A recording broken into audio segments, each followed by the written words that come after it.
নমস্কার, কেমন আছেন সবাই? শ্রী তারু পার্বণের আরও একটি পর্বে আপনাদের সবাইকে স্বাগত জানাই।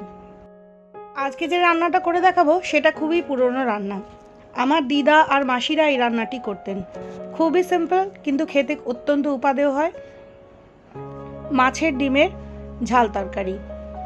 একান্নবর্তী পরিবারে অনেক সদস্যের জন্যে মাছের ডিমের সাথে সামান্য বেসন মিশিয়ে আর আলু দিয়ে বেশ বড় করে এই তরকারিটা হতো।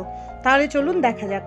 মাছের ডিমের ঝাল তরকারি করতে মাছের ডিম তো অবশ্যই লাগবে। এখানে আমি 200 গ্রাম মাছের ডিম নিয়েছি। তার সাথে দিয়ে দেবো 4 চা চামচ বেসন। প্রথমে 4 চা চামচ দিলাম, প্রয়োজন হলে আরও 1 চা চামচ দেবো।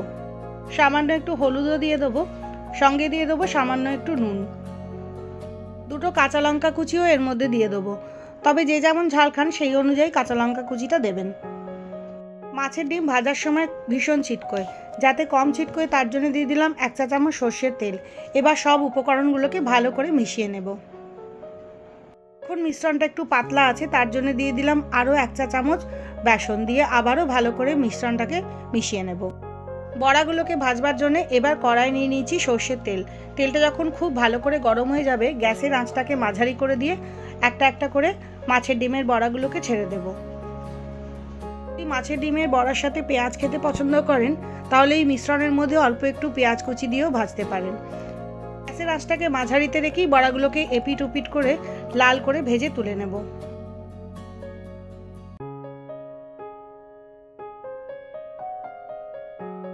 তরকারিটা বানানোর জন্য আমি নিয়েছি 2টো মাঝারি সাইজের আলু, খোসা ছাড়িয়ে এরকম মোটা মোটা করে কেটে নিয়েছি। একটা মাঝারি সাইজের পেঁয়াজ সরু সরু করে কাটা। একটা টমেটোকে গ্রেট করে নিয়েছি মাঝারি সাইজের।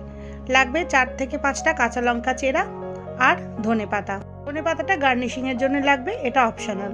রান্নাটায় অল্প সর্ষে বাটা লাগবে, তাই বাটাবাটির ঝামেলা আর করিনি। বাজারে যে সর্ষে গুঁড়ো পাওয়া যায় তার থেকে 3 চা চামচ সর্ষে গুঁড়ো নিলাম, একটু জল দিলাম, 1 চিমটে নুন আর সামান্য একটু হলুদ দিয়ে ভালো করে গুলে নিয়ে এটাকে 10 মিনিট রেস্ট হতে দেবো। তেলে মাছের ডিমগুলো ভেজেছিলাম, তার মধ্যে দিয়ে দেবো খানিকটা পাঁচফোড়ন। গ্যাসটা ঢিমে করে পাঁচফোড়নটা ভালো করে রান্না হতে দিতে হবে। সুন্দর গন্ধ বেরোলে এর মধ্যে দিয়ে দেবো কেটে রাখা আলুটা। 1-1.5 মিনিট মতো মাঝারি আঁচে নাড়াচাড়া করতে থাকবো, যতক্ষণ না আলুতে হালকা রং ধরে। এবার আলুতে হালকা রং ধরেছে, এখন দিয়ে দেবো পেঁয়াজটাও। পেঁয়াজটাকেও ভালো করে নাড়াচাড়া করতে থাকবো 2 মিনিট মতো। পেঁয়াজটা একটু নরম হয়ে এলে টমেটো বাটাটা এর মধ্যে দিয়ে দেবো। টমেটো বাটাটা দিয়ে কিন্তু বেশিক্ষণ নাড়াচাড়া করব না, তাহলে কালো হয়ে যাবে। 15 থেকে 20 সেকেন্ড মতো টমেটোটাকে হাই ফ্লেমে আলু আর পেঁয়াজের সাথে নেড়ে নেব। দিয়ে দেবো সামান্য হলুদ গুঁড়ো আর সামান্য কাশ্মীরি লঙ্কার গুঁড়ো। কাশ্মীরি লঙ্কার গুঁড়োটা খুব বেশি দেবেন না, তাহলে ঝালের রঙটা খুব বেশি লাল হয়ে যাবে। আবারও 1 মিনিট মতো নাড়াচাড়া করতে থাকবো। সব মশলাগুলো ভালো করে মেশানো হয়ে গেলে এবারে দিয়ে দেবো খানিকটা জল। এখানে আমি 1 কাপ মতো জল দিলাম। সঙ্গে দিয়ে দেবো চেরা কাঁচা লঙ্কাগুলো।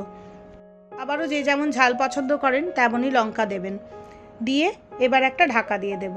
গ্যাসের আঁচটা লো মিডিয়ামে রেখে 2 মিনিট মতো ঢাকা দিয়ে রেখে দেব।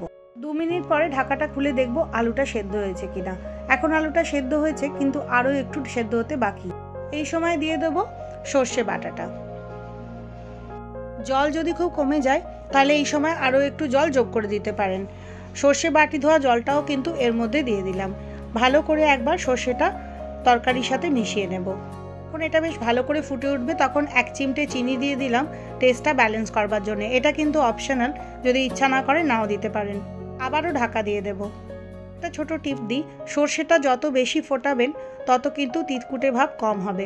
মিনিট পরে দেখুন বেশ তেল ভেসে উঠেছে আর ঝোলটাও কমে এসেছে। আবারও একবার দেখব আলুটা পুরো সেদ্ধ হয়েছে কিনা। এখন আলুটা পুরোপুরি সেদ্ধ হয়ে গেছে। এবার দিয়ে দেবো ডিমের বড়াগুলো।